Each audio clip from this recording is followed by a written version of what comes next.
Hi guys, I'm going to be talking today about how we import and export butterflies legally worldwide. It's a really important topic because there are regulations and procedures in place to actually prevent the poaching industry from successfully delivering their illegally obtained items to the end user. Now, one of the most restrictive and difficult countries to deal with happens to be the United States.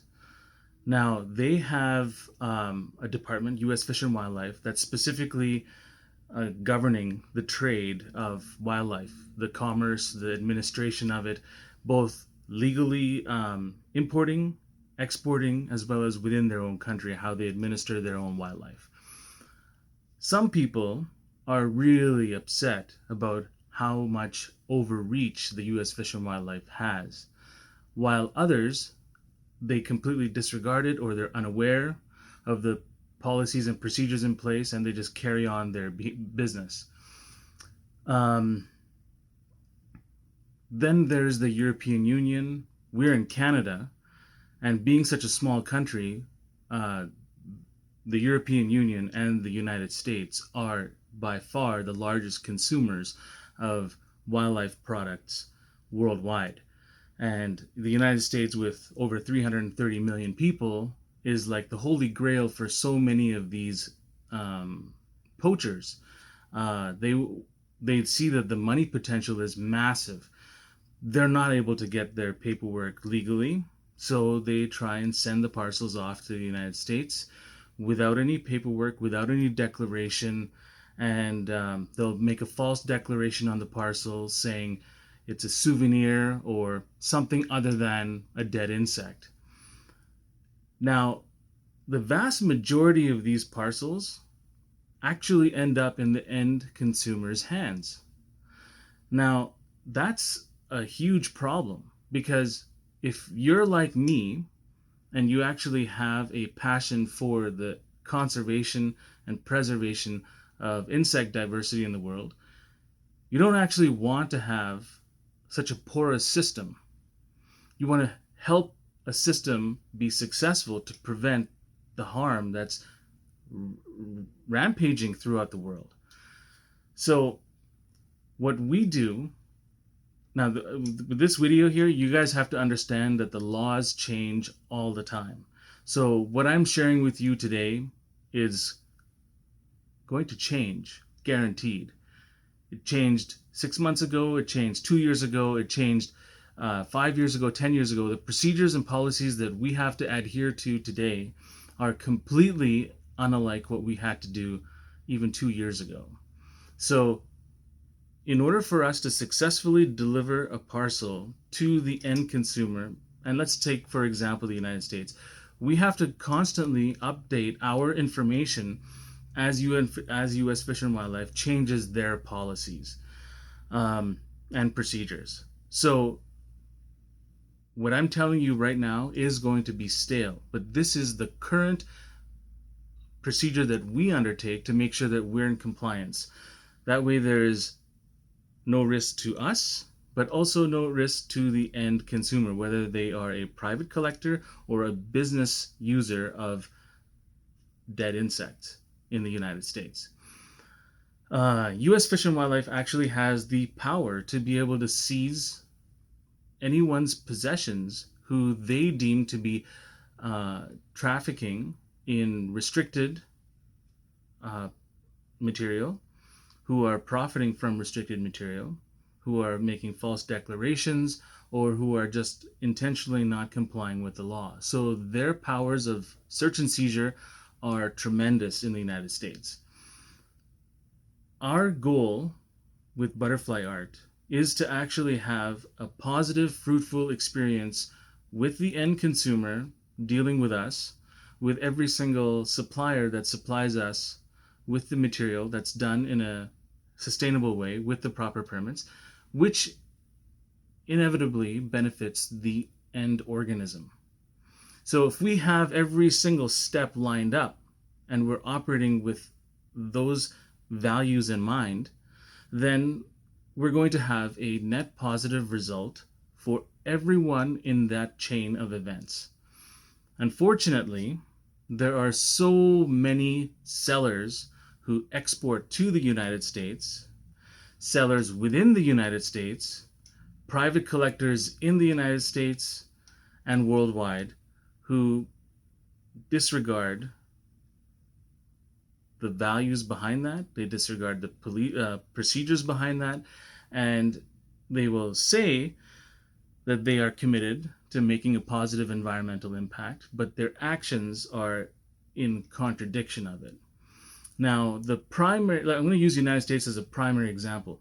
The number one complaint that we have seen why people refuse to comply with U.S. Fish and Wildlife policies and procedures for the legal importation of dead insects is because they don't like that there is a $93 inspection fee for a U.S. Fish and Wildlife officer to verify that the parcel actually contains what the declaration states, that the species is not being misidentified intentionally or unintentionally, and to avoid the trade of rare or endangered or restricted species without the proper permits in place.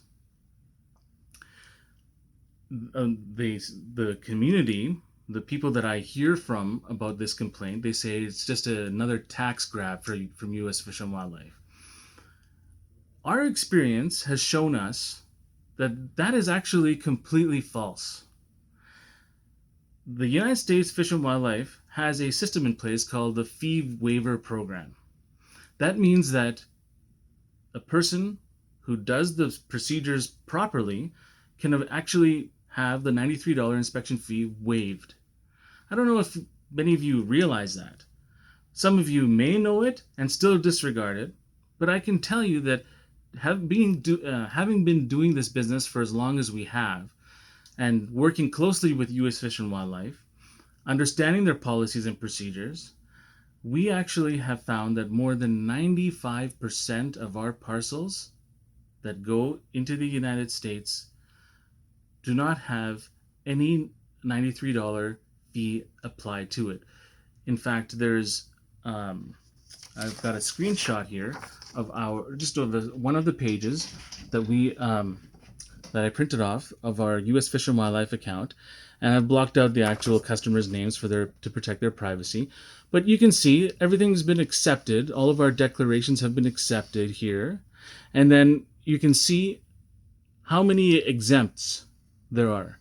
The vast majority on this page alone shows that only 2 of the shipments had the $93 inspection fee applied.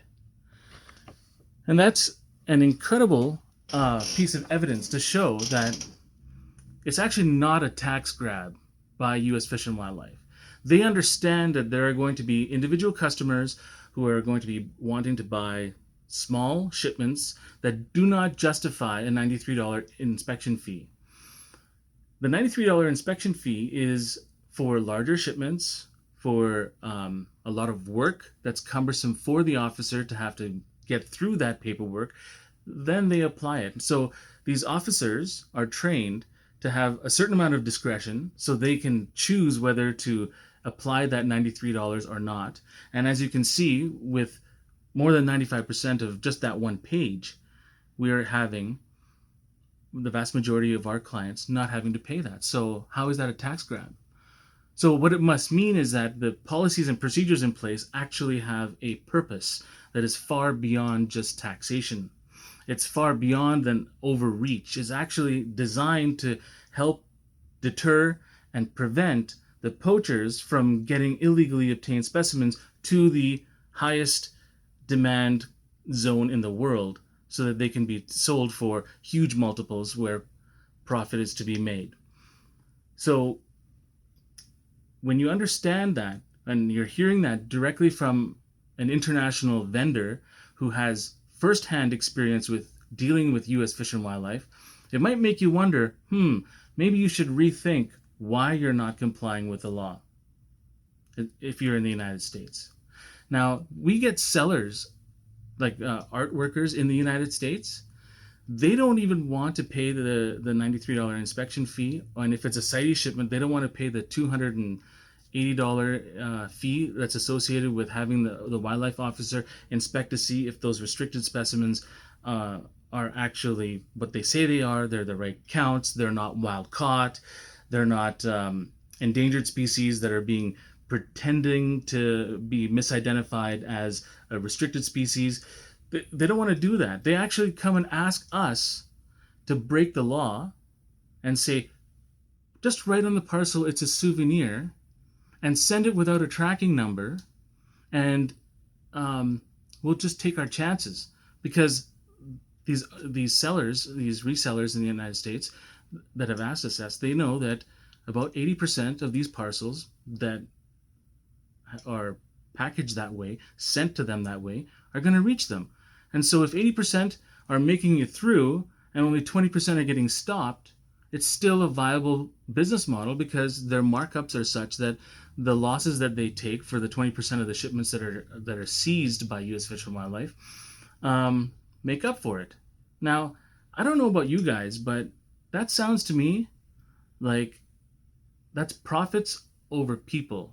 That's greed operating. That doesn't sound like someone who is acting in alignment with a statement saying that we're environmentally conscious or we want to support sustainability. That sounds like someone who doesn't actually have those values. That sounds like a hypocrite, an unethical human being, an immoral human being. Yeah, you might find that my statements might be too harsh or judgmental, but at the end of the day, what else is it?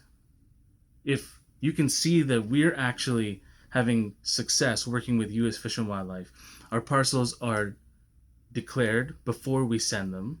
We file an electronic declaration stating the exact species, where it's from, whether it's been wild caught, bred, whether it's a restricted species. If it is a restricted species, then we have to apply for permits from the Canadian government, Fish and Wildlife, the Canadian version of Fish and Wildlife. They then send us the Reexport permits that are based on the original import permits that we got from the host country. The Canadian government has to actually verify that the permits that we got from the host country are legitimate, that they actually meet all of the criteria in order for them to confidently be able to issue a Reexport permit. That Reexport permit now from the Canadian government is the foundation for that restricted species to be shipped to the United States. So we have to provide the Reexport permit to the U.S. Fish and Wildlife along with our electronic declaration, and then the parcel goes off. The United States government says that anyone who's in their jurisdiction is responsible for filling out their own electronic declaration. What we have found out is that most people who want to buy butterflies do not have a clue about the policies and procedures that U.S. Fish and Wildlife have in place, and they will either through ignorance break the law or they will intentionally break the law. And I can tell you that just because you don't know what laws exist, it is not a justification to break the law. You got to know what you're dealing with. Make sure you're in compliance because you're the one who wants to deal in it. So if these people don't want to do that work, and it's onerous, it's time consuming, it takes many more hours for us to do this paperwork. If we have a parcel that we're shipping within Canada compared to the same material that we're sending to the United States, to a United States customer, it takes many more hours for the same shipment for work that we have to do in filing, getting all the documents in place, and sending it off. But guess what? We're in compliance. So when we have our orders going through, the end client in the United States has no risk whatsoever from U.S. Fish and Wildlife seizing and searching their premises because it's done legally. What I have found out is that I actually observe this all the time. There are international sellers who sell the same material that I sell, and they will comply with breaking the laws of the United States, and they will send the parcels across into their country because they know that the United States doesn't have jurisdiction over them. So they're free. What these sellers don't understand is that the United States has many relationships and many treaties and many different agreements with different countries. And they're able to actually exercise many of their laws if they see that there's a consistent malicious attempt to break the United States law. So it may not happen today or tomorrow or the next day, but those sellers who are sending their parcels to the United States without following these procedures that we're doing, you're risking your entire reputation, your entire business on just a few $100s of transactions per sale every single time. And for what? To pretend that you're actually in compliance with laws, to pretend to the public that you're environmentally conscious, that you really want to support sustainability. That's a lie. Let's just call it what it is. That's not at all accurate. What you're more interested in is making a dollar at the cost of anything else, just as long as you don't get caught. That's deplorable. We have seen a consistent decline of butterfly populations worldwide over the last 30 years. Some people who are totally uneducated about our industry will say, oh, that's because it's people like you. It's your fault. You're a butterfly hunter. You're a butterfly collector. You're importing tens of thousands of specimens per year from all over the world. That's the reason why we don't see as many butterflies. You're a killer. Well, sorry to tell you guys, it's actually human encroachment, it's pollution, and logging, mineral rights, monocultures, pesticides, herbicides. Those are the main causes of the decline of insect populations. We're not that. There's been plenty of studies, peer-reviewed studies, that have shown that insect collecting does not harm population dynamics. That's a little tangent I'm going off of. Now, let's say that there's a parcel that has not been properly declared. It's shipped to the United States to a vendor who's going to resell it. So they're a business. And let's say U.S. Fish and Wildlife knows about them, knows that they engage in that behavior. And they're just accumulating all sorts of evidence until one day they're going to execute their search warrants and file criminal charges. But until that time, they're going to let some of these parcels in because they're building evidence. So when they let these parcels in, no one knows. The end user has no idea if they're buying it from a client, a seller that has actually imported it legally or not. They have no way, because it's not the responsibility of the seller to disclose whether their electronic declarations are being cleared or not. So here's an example of a U.S. Fish and Wildlife electronic declaration.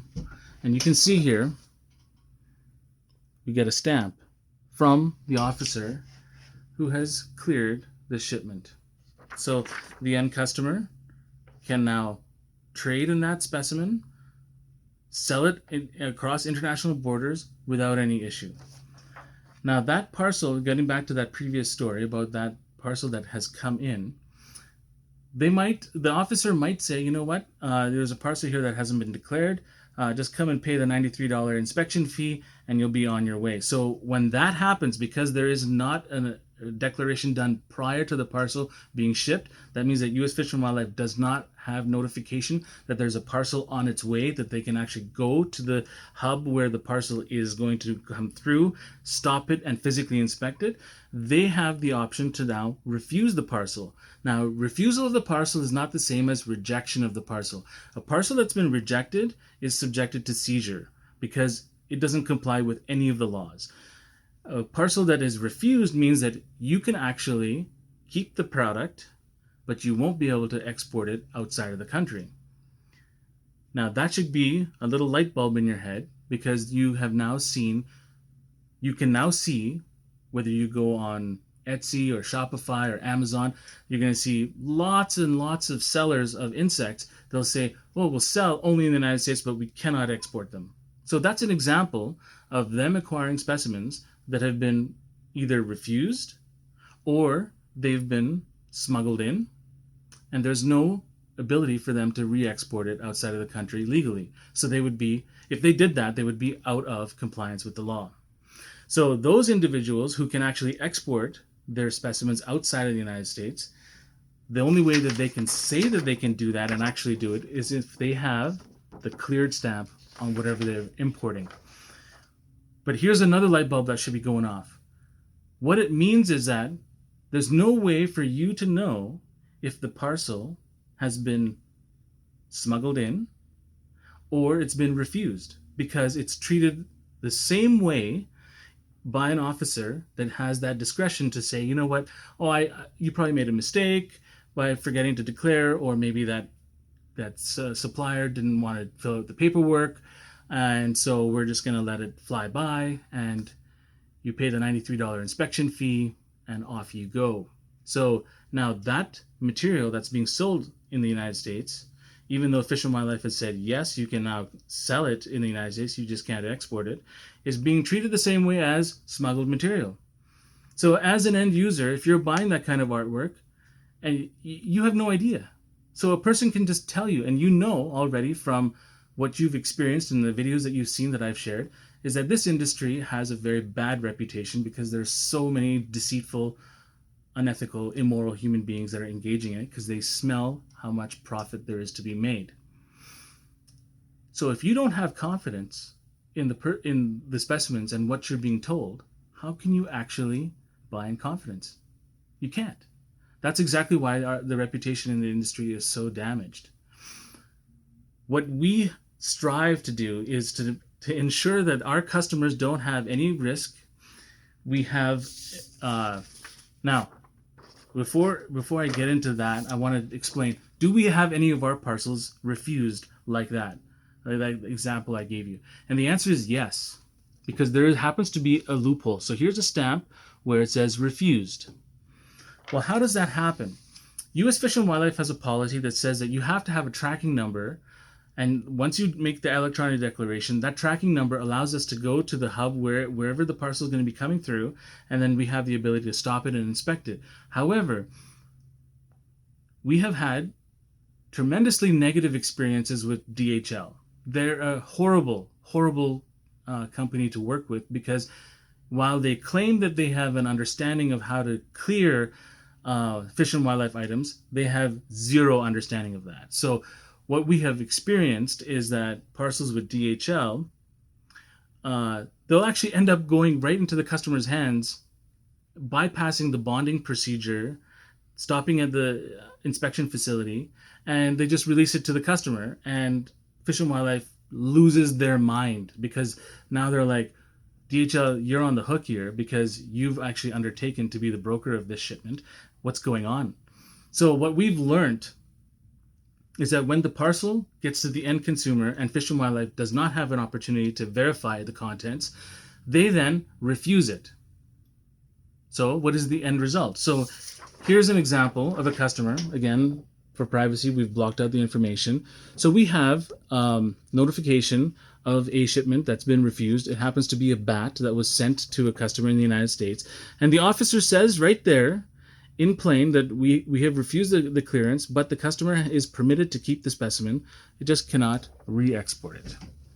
So now there's three ways that a specimen can be legally, there's three ways that a specimen can be traded in the United States but cannot be exported. One is through smuggling, which is completely illegal.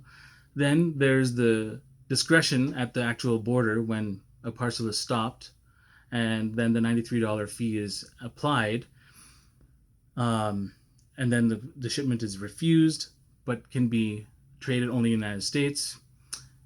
That doesn't happen all the time, just some of the time. And then there's the other option, which is pretty rare, when the postage company makes a mistake, doesn't allow for the inspection to take place, goes directly to the consumer, and no $93 fee is either exempted or allowed to be applied.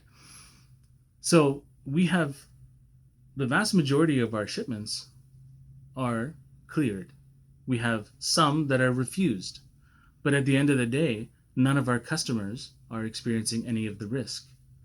So ask yourselves, why is it that other sellers who are exporting to the United States don't do this service for their United States customers? Why is it that United States customers don't want to actually do this? Look, guys, the fee waiver program in the United States means that there is a huge opportunity for you to do your importing legally without having to worry about paying that $93 fee.